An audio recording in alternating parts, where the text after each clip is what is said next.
Welcome to the Potboiler. I'm Patrick Hughes, and this is The Hero Business, Part 8. Potboiler is an old term for pulpy paperback genre writing that's ready to face the bad guy. Let's do the intro. Todd needs Eric's help. A disgruntled coworker at an office building downtown has taken his coworkers hostage and has a bomb set to explode. Todd doesn't have time to negotiate or space to rush the scene. He knows that Eric is his best and only chance. Eric is forced to be a hero in an entirely new way that is going to change things for him forever.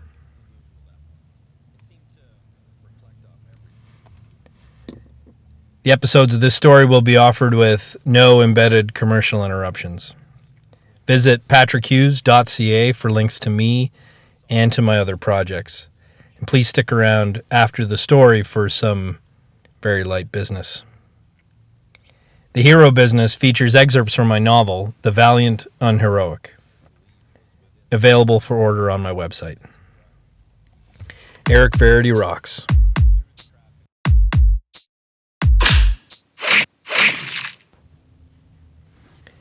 Chapter 23. Eric, are you here?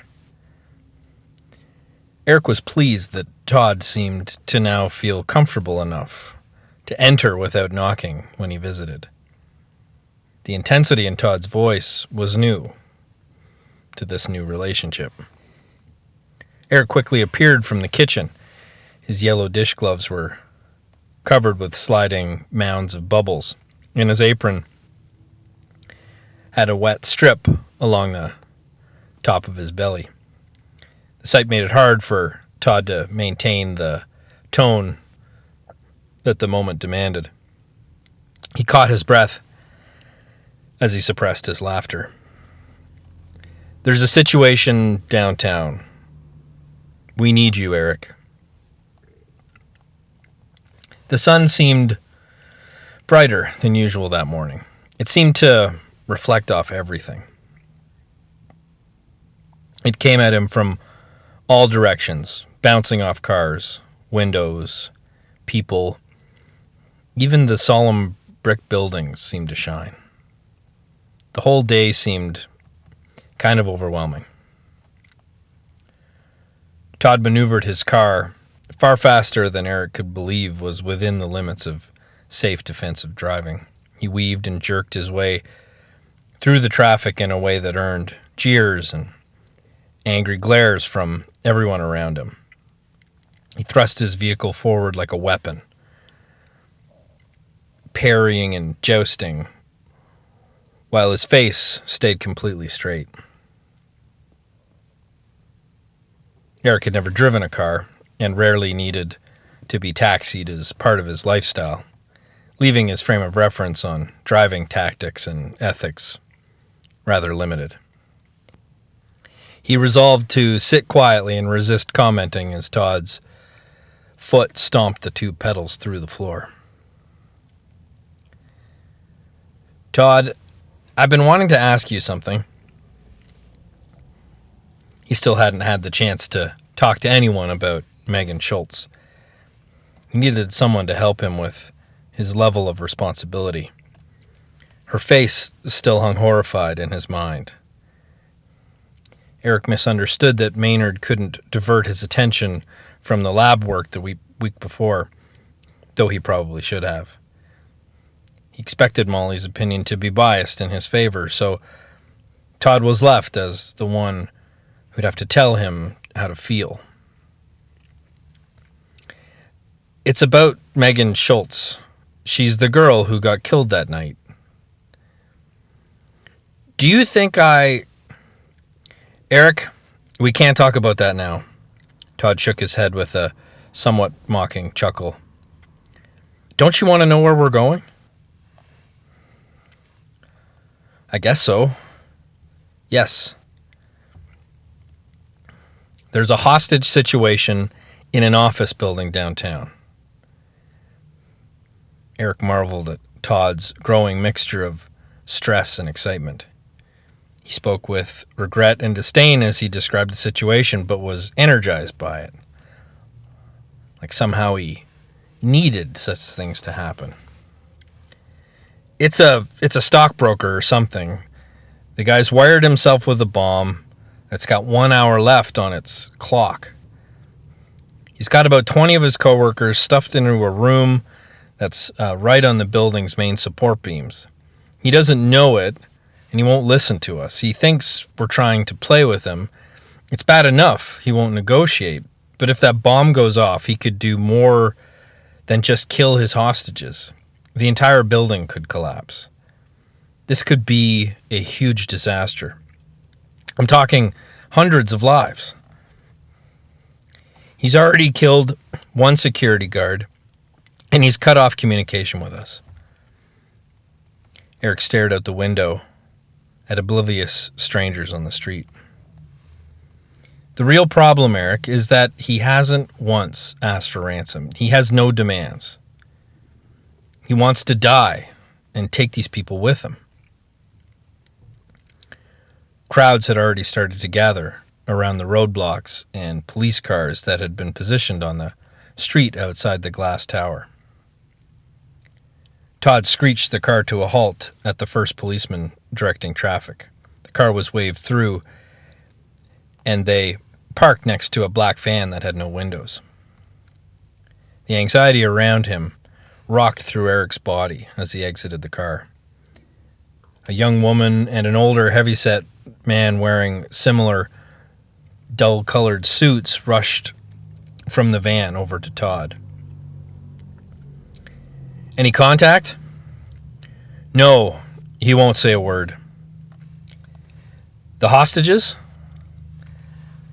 Still alive from what we can tell. He shouldn't have a reason to take one of them without taking them all. They took turns responding to Todd's rapid-fire questions. He had the following question rolling before the previous answer had finished. His eyes darted about the building and the street as he attached the necessary microphone and earpiece to his head and belt. Eric thought back to their childhood gangs, all of which Todd led. Any demands? His eyes returned to the young woman and paused of hope for a better answer. Nothing, Agent Danver. I think he's got everything he wants. His mouth made a cursing action without a sound. If I want your opinion, Miss Hanson, I would ask for it. Frustration was starting to overcome him. Is this the guy you were talking about? The older man spoke with some slangy suburban accent that Eric had only previously heard on TV.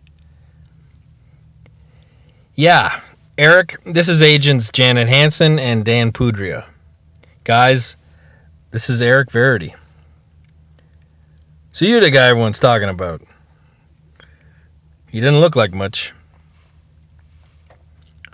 Todd had finished talking with his subordinates. His attention left them as though they were no longer standing there. He turned to Eric with a small device in his hand that looked like a twisted black cotton swab. This earpiece will keep us in contact. You can speak at any level and I'll be able to hear you, okay? He handed the device to Eric and caught him with a befuddled expression. Todd, what is it you want me to do? Todd debriefed Eric like any agent in charge. Eric could understand the gravity of the situation, had taken the patience needed for him to speak in layman's terms. Certain codes and euphemisms aside, the important information managed to permeate. Todd had given up on negotiation with this rookie terrorist. He was almost certain the captor was armed and apparently dangerous enough if he'd indeed killed that guard. Todd no longer had the time for counseling or tactics. He needed someone who could walk right up to this psycho and end the siege. He needed Eric.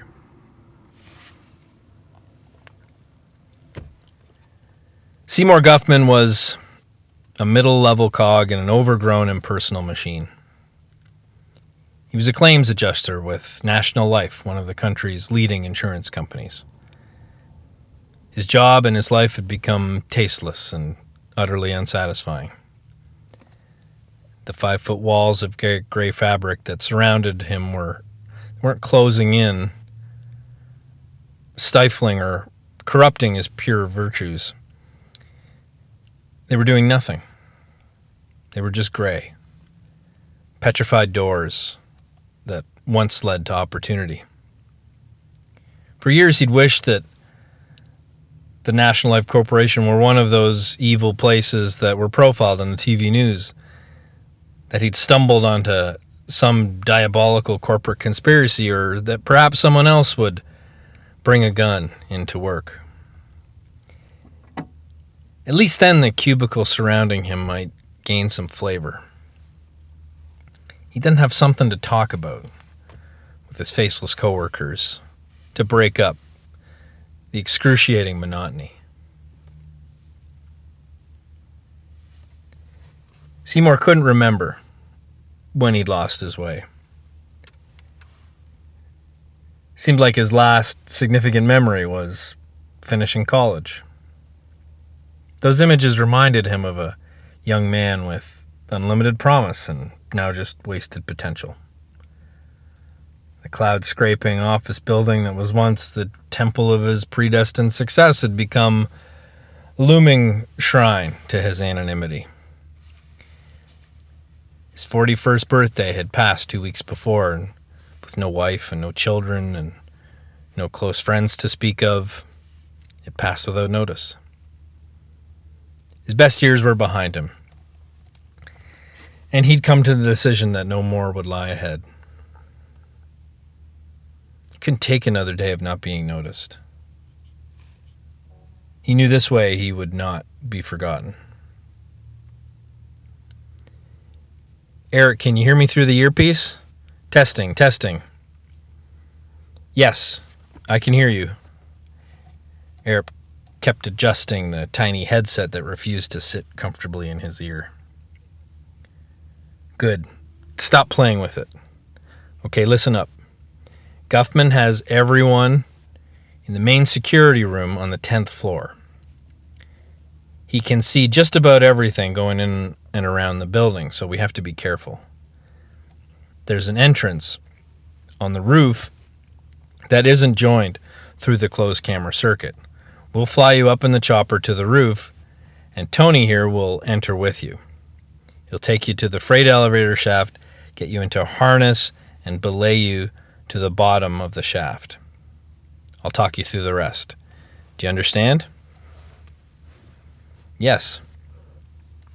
Agent Hansen stood mesmerized at Eric's flat expression as everything around him pulsated. He looked as though Todd was giving him an errand and a grocery list. Pudria, how much time left on the clock? About 46 minutes. Tony was a SWAT team member that looked to Eric as though he'd come to work straight from the Marine Corps football practice. His eyes were glazed with that military game face ferocity. As the helicopter rose to the roof of the building, Eric could almost hear Tony's inner monologue, motivating him like a halftime pep talk. His eyes switched into gear as they landed a moment later. Here, put this on. Eric wouldn't have the faintest clue where to fasten the repelling harness if Tony had not been wearing one. The impetuous young man helped Eric with the fine-tuning of the buckles before leading him by the arm to the emergency hatch of the elevator shaft. Shouted into his face over the sound of the thumping chopper blades, "Okay, I'll lower you down the shaft. We have to go pretty fast. Just keep your feet out like this to bounce yourself off the wall." floors are marked under each door. Tell me over the mic when you hit the 10th. His hands and feet were remarkably animated as he spoke. You got all that? Yes. Eric's calm demeanor was kind of unbelievable to Tony as well. Are you up to this? I think so. Are you sure? Yes. Tony knew he wasn't supposed to ask, but he couldn't resist. Who the hell are you, anyway? I'm Eric. I'm just a friend. 28 minutes, 45 seconds. Eric stepped in through the hatch and looked down into the bottomless blackness, wondering if he was supposed to be scared. With one hand on the rope above him and one beneath securing the rope that passed through the harness, he watched the large elevator doors pass with an increasing speed as he did his best to read the numbers beneath him. Eric, do you copy me? Eric, can you hear me? Yes, Todd, I can hear you. What floor are you at? 33. 32. Sounds of a silent, weary building echoed around him as he dropped down the darkening shaft. Screams and cracks he couldn't place kept shaking his concentration. The numbers were becoming almost impossible to see. A shard of light above him was shrinking. Couldn't believe this hole he was descending into was part of a man-made structure. Looking for the light above him left him disoriented. His weight shifted right, and he crashed into the wall. The sound of the collision thundered up the shaft. What was that? Are you okay? I'm fine. What floor are you at? 13, I think. 10th floor came a moment later. Dangling in the center, just out of the elevator door's reach, Eric shifted himself awkwardly, trying to grab the wall. Finally gained the momentum and swung to the doorframe. So be careful, Eric. He's going to be paying attention to this entrance, so keep as quiet as you can. It's showtime, buddy. Be cool. Eric could sense insecurity in his foster brother's voice. He suddenly gravely feared Todd's disappointment. Momentarily, more than losing the lives in peril. To your left, there should be an access hatch like the one you entered through. It has a latch at the bottom. I see it. Open it as slowly as you can. It detaches when open, so don't let it drop. Being delicate was never a proficiency of Eric's. This hatch takes you into a custodian's closet, so there aren't any cameras in there. Eric wiggled his way through the hatch, making far more noise than he thought he was supposed to. The midday sun that came through the closet window eased Eric's mind somewhat. Are you in? I'm in. Don't forget to take off the harness. 9 minutes, 5 seconds. Okay, I want you to go to the door and open it slowly. There will be a hallway going straight and another heading to your right.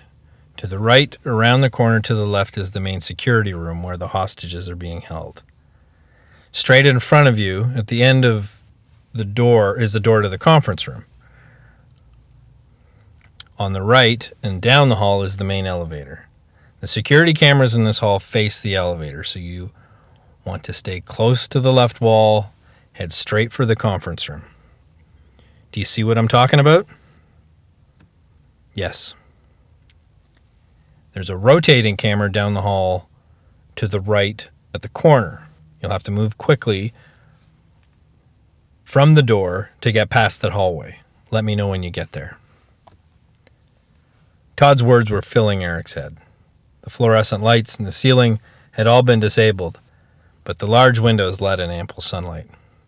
He shuffled from the doorway across the hall and could see the camera in the distance facing the other direction. In his glance, he could see a hand on the carpet protruding from around the far corner. A cold twitch shook his spine as the fingers lay curled and limp and dead. His wind left him momentarily. He came to a stop under the camera in front of the elevator and slowly sidestepped the rest of the distance to the conference room door. "I'm here. I don't think the camera saw me." "Good. Now the cameras in the conference room face the wall your door is on, out toward the outer walls. Open the door slowly and keep to that wall. There's a set of French doors on the other side. Tell me when you reach them." The door squeaked slightly as Eric slid it open. He eased his way in, noticing chairs toppled over and thrown aside. The tone of the room was mahogany, plush and earthy and rich. 2 sets of sterling silver tea sets on shiny silver trays stood along the center of the long conference table. A third soon came into view as he moved, strewn across the floor. Eric briefly imagined the meetings that took place here, meetings that decided the lives of people like Seymour Guffman, that looked on him as a possession, like the tea sets. He then imagined what the same important people would talk about at their next meeting in this room. "Todd, I'm here." "Eric, I want you to open that door as slightly as you can. I'd like you to get a look in the hallway in front of the security room." Eric had a good idea what was waiting for him on the other side of the door. He didn't know what the sight of a body laying before him would do to his already addled brain, and he slowly wrapped his fingers around the knob. "It's locked." "What do you mean it's locked? It should only lock from the inside." "It won't open. You must have chained the knobs together or something. Don't move the door anymore. He'll be able to hear the movement or the jangling." Eric could hear the sounds coming from the hallway. Whimpers, screeches, and an abusive tone spilled from the security room door, 15 feet from where Eric stood. "Can you hear anything, Eric?" A violently loud command, "Shut the hell up!" then exploded into Eric's ears. It was followed by involuntary gasps of fright and shock of cold that made Eric's eyes close to subside the stammering shiver. "I hear screaming, Todd." "We're running out of time, Eric." 12 minutes, 50 seconds. He could faintly hear Seymour ranting. His words were angrily mumbled between curses and swears. Another shock of cold electrocuted Eric's body as the shriek of a captive woman being struck invaded his head. There wasn't enough time. Eric's hand wrapped around the doorknob once again. He pulled the door toward him with such a powerful draw that waved through his whole body. The brass door handle snapped off the heavy wooden door and hung chained to the other. "Eric, what are you doing?" He didn't answer. He stepped into the hallway and looked with regret over the security guard lying dead in front of him. His shirt and the carpet around him were soaked with his blood. The color had already started to fade from his face. Its expression was locked in a last moment of horror. A split second later, Seymour pounced from the security room door. His gun was aimed squarely at Eric, along with a face that maniacally blended power and vulnerability. They stood for another split second in moderate awe of one another. Seymour was adorned in a harness much like the one Eric wore. Along the straps that went over his shoulders were suspenders with square packets of explosive. The timer, with an intimidating set of oversized red numbers, was on the strap over his heart. His white dress shirt was stained with the sweat and ever-loosening tie barely hung on his collar. His glasses hung crooked on the end of his nose, and his grease-stained hair shot in every direction. He hadn't shaved in 2 days, and his complexion was blotches of red and white. Though Seymour didn't know exactly what to expect, Eric did not meet his expectation of a heroic FBI agent. "Eric, answer me. Do you copy? What's happening?" Eric turned to Hansen and Pudria standing behind him. "We're running out of time. Clear the streets. Push the roadblocks back 5 more blocks. I don't care what the traffic's like." To his right sat his technical support. "Can you patch me into those cameras or what?" 2 more minutes, sir." 2 more minutes, my ass, now." "I knew we couldn't count on that freak of yours," Pudria grumbled as he followed Hansen from the van. Todd spun around in his chair and grabbed him by the collar. "You listen to me, you..." "He won't. You question other or comment on my orders again and I'll reassign you to Butthole, Nebraska. He is going to save the goddamn day." An old instinct had kicked in to the front of Todd's reflexes. 11 minutes, 59 seconds. Their mutual awe ended a moment after it started. They didn't say a word. Seymour regained his composure and pulled the hammer back on his pistol. Eric advanced on him. Seymour fired, shot bouncing off Eric's outstretched left hand. His left then wrapped around the gun. His eyes dug deeply into Seymour's as he wrapped another hand around his throat, backed him briskly into the security room. Seymour's body made a hard thumping sound as it hit a bank of computers. He grasped for air while Eric's grip continued to tighten. Each hostage in the room struggled with a similar gasp. "Todd, I'm in the security room. I have him. I can see you over the camera system now, Eric. How are the hostages?" "They're all..." Eric's eyes broke from Seymour's as he looked up to the group of 20 people standing to his right. They were packed into the corner of the room behind a large lunch table like a herd of standing sheep. They were shoulder to shoulder and back to chest. He was horrified by the looks they shot back at him. Their faces were empty and their eyes were hollow. They were broken and out of hope. Part of each of them had given up long before. At the sight of him coming through the door with Seymour under his fist, a few lost control of something. They whimpered and sobbed. Eric was a little lost. "Eric, listen to me. Get the hostages out of there. They all have to take the stairwell around the corner. Get them out now."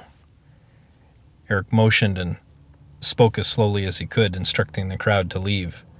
To his confusion, they refused to move. One of the women, sobbing, took her hand away from over her mouth and reached towards him. She was trying to say something. Seymour wheezed and coughed in his awkward stance, leaning backward over a desk under Eric's massive leverage. He's got another gun." She barely had the strength to speak. With his free left hand, Seymour then reached around to his back where he had the gun's guard tucked into his belt. He held his new gun out toward the crowd. Eric's eyes jumped open in disbelief. Seymour smiled with a repugnant conceit and pulled the trigger. The first shot grazed through an older man's left arm. He groaned in pain amidst the screams as his knees buckled. Everyone dropped to the floor, piling on top of one another, oblivious to intimate boundaries. The second shot hit one of the monitors, sending a fountain of sparks across the room. Eric pulled Seymour from his leaning position and threw him into the hallway before he could get a third shot. The force of Eric's reaction sent his crazed expression flying, denting the drywall on the far side of the hall. He fell to the floor. Both guns fell from his grip. Eric kicked them away and ordered the hostages to the stairway, doing his best impersonation of Todd. 10 minutes, 17 seconds. The last hostage soon shuffled his way out of the room, looking down at Seymour and then up at Eric, with the same disjointed awe as everyone previous. The last hostage is in the stairwell, Todd. What do I do now? Keep Guffman there. Agents are on the way to your location. They'll get the bomb and disarm it. Below Eric, Seymour started to weep. He couldn't even get his dramatic finish right. Eric bent over and carefully raised the beaten man to his feet. Why would you do such a thing, Mr. Guffman? Why do you want these people to die? His wearied, reddened eyes looked up at Eric's. I can't live this life another day. I can't be remembered the way I lived, as nothing. They deserve to be punished for how they ignored me. He said this would give my life meaning. A shiver jolted Eric's focus as he saw Seymour's left hand reach up slowly and pull a tiny wire from the side of the timer on his chest. You can't stop it. The timer's triggered to blow if it's taken off me or tampered with in any way. It will all be over soon. This way, I'll be remembered. A small smile came to Seymour that resembled relief. The timer's minutes had now turned to seconds. 9 minutes, 51 seconds. 9 seconds. 8 seconds. No. Eric, what happened? Eric's eyes shifted around quickly. He took in large breaths that raised his shoulders. He then looked back down at Seymour and hardened. Eric threw Seymour over his shoulder like a firefighter. The terror squealed and struggled, his legs, arms kicking and flailing about. Eric could hear footfalls stomping down the stairwell to his right as the bomb specialist approaching from the custodian's door around the corner. Eric, what's happening? 6 seconds. 5. Eric! 4. 3. He charged to the left through the conference room doors and across the plush carpet. The midday sun beamed through the window onto everything in that room. He had to get the bomb out of the building to keep anyone else from being harmed. He forgot about pleasing Todd and ignored his voice bellowing through the earpiece. Seymour started a long scream halfway across the room that continued as Eric dove over a serving cart, through the large plate glass conference room window, and out of the building's 10th floor.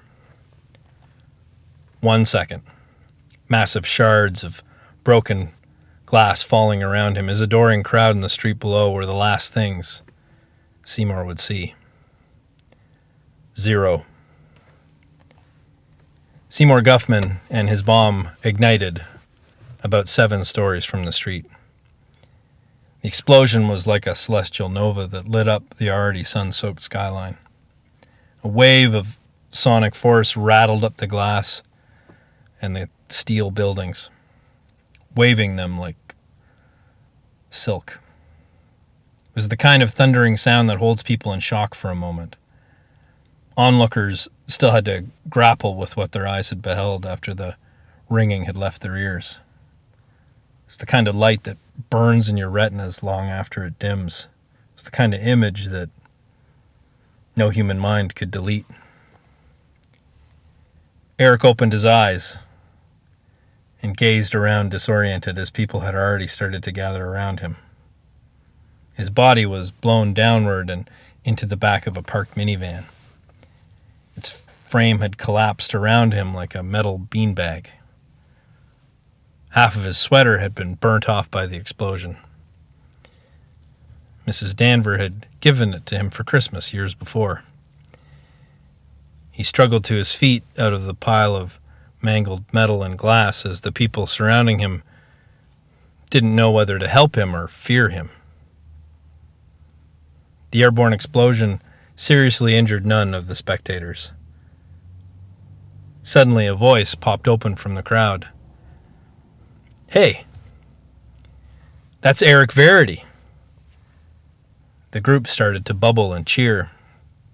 Todd and Agent Hansen soon approached, ordering the crowd to step back. Todd threw his coat around Eric's shoulders, wrapped his fists around the lapels, and pulled Eric in close. "I knew it." Todd spoke softly and smiled, a smile Eric didn't recognize. Todd was proud. At their feet were shards of the large plate glass window. He bent down to grab a large piece as the crowd continued to cheer. Todd threw his arm around Eric's shoulders as they walked back to the van. Eric couldn't be certain of the source of the energy radiating through him. He'd never felt pride before. I knew it.